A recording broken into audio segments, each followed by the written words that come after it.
1989. You're listening to Sunday Brunch with Alice Matthews on ABC Radio Canberra. How do you feel when you walk into a room and it's cluttered, cramped, maybe the lights are a bit harsh?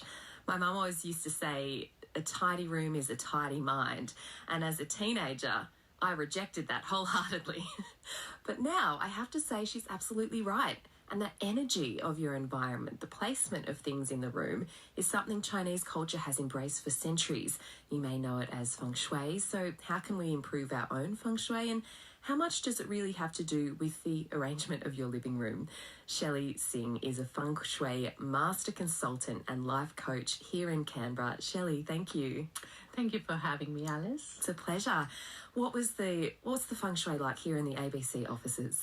It's pretty good. I had a look around, especially outside, because Feng Shui is not just about inside the office or the house. It is what is outside as well. Okay. Was it particularly welcoming for you? It was, especially the way the building has been built.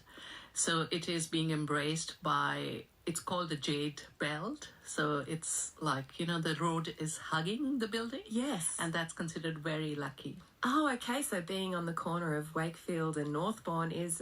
It's very lucky. So Shelley, take us back to basics. What is Feng Shui? So Feng Shui is a Chinese art of tuning into your environment, into the nature, and creating a space that brings harmony to you, good luck, good health, more money, everybody needs that. And just generally your well-being to you, Yeah. Do the words Feng Shui translate to anything? Yes. So Feng Shui literally means wind and water. So if you think about it, wind and water are essential for our survival. And these two things, the wind and water, brings along with them this invisible life force, or the chi that we call, or the energy. And it's all about that energy, whether it's a good mix of energy or accumulation of good energy, or it's the energy being dispersed. That is what creates Feng Shui for a place. Okay, and before we talk about how we can manipulate that energy, I'd love to hear a bit more about your story and how you became a Feng Shui master consultant. Yeah, so it was very interesting. I have to give credit to my mum. She was the one who used to read out these Feng Shui tips every Sunday out of the Tribune in India. Oh. She would read it and tell me, like we would talk. Is that a newspaper? It's a newspaper. It was a tip in the newspaper. Wow. Sunday newspaper. And we would discuss it. And, they were so simple that I was like, I'm going to give it a go. And I would read that tip and go and buy whatever they had said to place, say, for example, a horse in the south for fame and recognition. So I started that way, very simple tips. And it piqued my curiosity, and I went looking for books, Feng Shui books, and my husband and I would just go around to different bookstores and, sit and read. There was this particular one in Sector 35 in Chandigarh, Browser, and we used to sit there. You could sit and read. They had couches and so we used to read books, and I bought so many Feng Shui books, and they were all by this author called Lillian Tu. So at that time, I felt like I really got to know her by reading her books. And in my mind, in my heart, I wanted to study from her. Then we moved. I had children, I had my first child in India. Then my son was born here, and got busy. Feng Shui took a back seat. But deep down, I knew I wanted to study from Lillian too. And in 2014, I did. Oh, wow. Yeah, so that's how it all started. And now you're here in Canberra as a master consultant. What does a master consultant of Feng Shui do? So it's basically looking at going into houses or businesses and working out. So some things are very visible to the eye, and that's the basic Feng Shui of a place. So like the placement of furniture, and the direction? So that's very, or clutter, like you mentioned earlier. They're all very basic things that most people can understand, because Feng Shui is very common sense. There shouldn't be clutter around you. Your kitchen bench should be cleared every night. The sink should be clean, and all those things. But then Feng Shui has a lot of rules that we follow. So it has a lot of calculations, luckily, which has been done already. All we have to do is understand and apply it. So no maths involved. No maths involved. I mean, you can go deeper and try and work it out yourself, but I'm not going there. So when I go in, I have to look at the placement of rooms. So it's the house plan is very important of a building.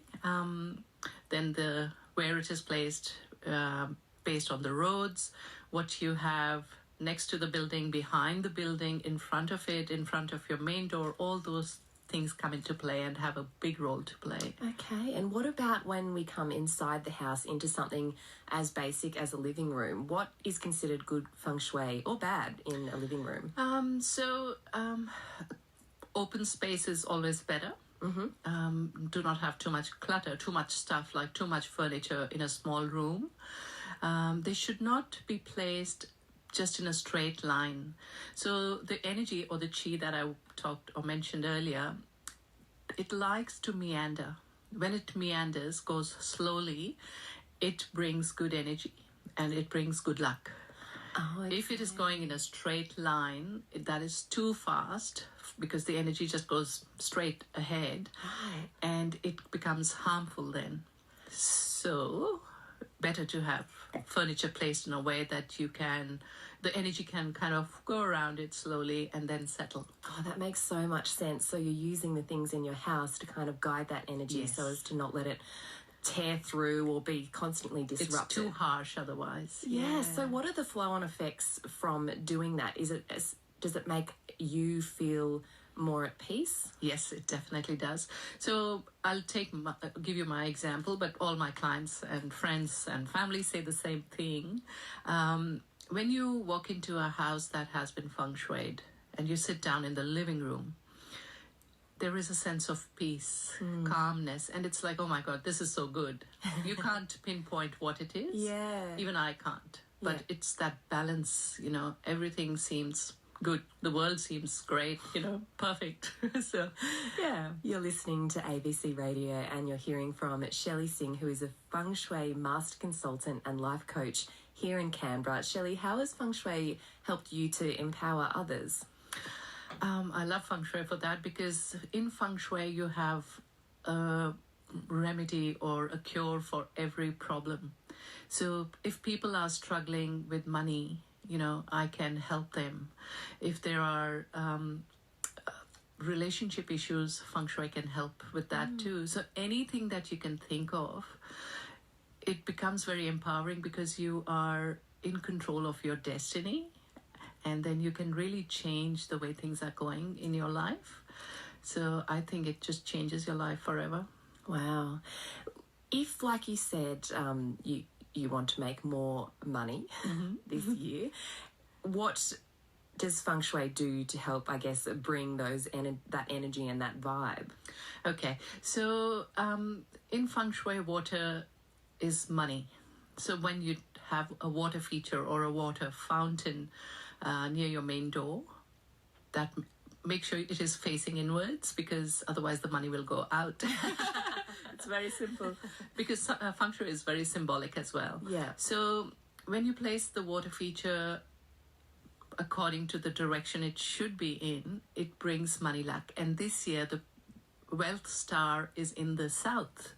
So placing a water feature or a water fountain in the south of your house, never in your bedroom or the toilet, will bring you money luck. And it has to be moving water? It has to be moving water. If you put a bowl of water, it will be stagnant water, and that you can make out yourself that it's stagnant. The money is not coming in. You heard it here first. The dog's water bowl does not count. No, it does not. The bird bath in a certain way does because the birds dip in and keep creating a bit of energy there, but still not as good as a moving water feature. Okay, and if there is perhaps one thing that people listening right now could do today to improve the feng shui of their home, without sort of wanting to make more money, just to bring that balance, what is one thing people could do today to improve the feng shui of their living room, let's say? I think the most important would be to declutter. And you'll be amazed how many people think that, yes, we will get to it, but they never do. Because every direction has a meaning in Feng Shui. So, for example, south is for fame and recognition. East is for health luck. West is for children. So every direction, north is for career luck. So depending on where that clutter is sitting in your house, direction-wise, can really impact on your luck. Okay. And there are 12 animal signs in Feng Shui, and every animal has a direction as well. Again, so let's take the example of north, which is for career luck, and north is the direction of rat animal sign. Now, if you have a person who is a rat living in your house and you have a pile of junk in the north, you can imagine, so their luck will be definitely affected in a negative way. So they might not be able to get a good job, or their relationships will break down, their health will be terrible. Everything is affected by that. So we've got to really make sure that energy is right. Yeah. And finally, Shelley, you've talked about Feng Shui as not just about sort of moving things around in the home and manipulating energy. You've talked about it as a lifestyle. What do you mean by that? So, because there are so many things that are very basic or common sense things that we apply in Feng Shui, I think it just changes your mindset. And once you start applying Feng Shui and you start understanding the importance of things like decluttering or not leaving shoes near the front door, all those things. So you can't, because the energy that is coming in is coming through the main door, not having the bin right next to the main door or near the gate, because the energy will bring that kind of energy. You don't want that. Yeah. So, it then becomes a lifestyle. You get so used to it that it becomes second nature, and then you are applying it all the time rather than having to think, oh, is this good Feng Shui or not? Yeah. Oh, Shelley, thank you so much for walking us through the principles and helping us all feel a bit more calm in our environments. Really appreciate it. Thank you for having me, Alice. Shelley Singh, a Feng Shui master consultant and life coach here in Canberra. Summertime is the time to stream happiness with oodles of entertainment on ABC iView. Oh, wow. From our stories, like You Can't Ask That, Magda's Big National Health Check, and Old People's Home for Teenagers. You look great, Phil. To our histories, with Stuff the British Stole and Take 5 with Zane Rowe. We'll cut this out. And so much more. Magic. Stream entertainment happiness for free. What makes you happy? All summer long on ABC iView. In the summertime.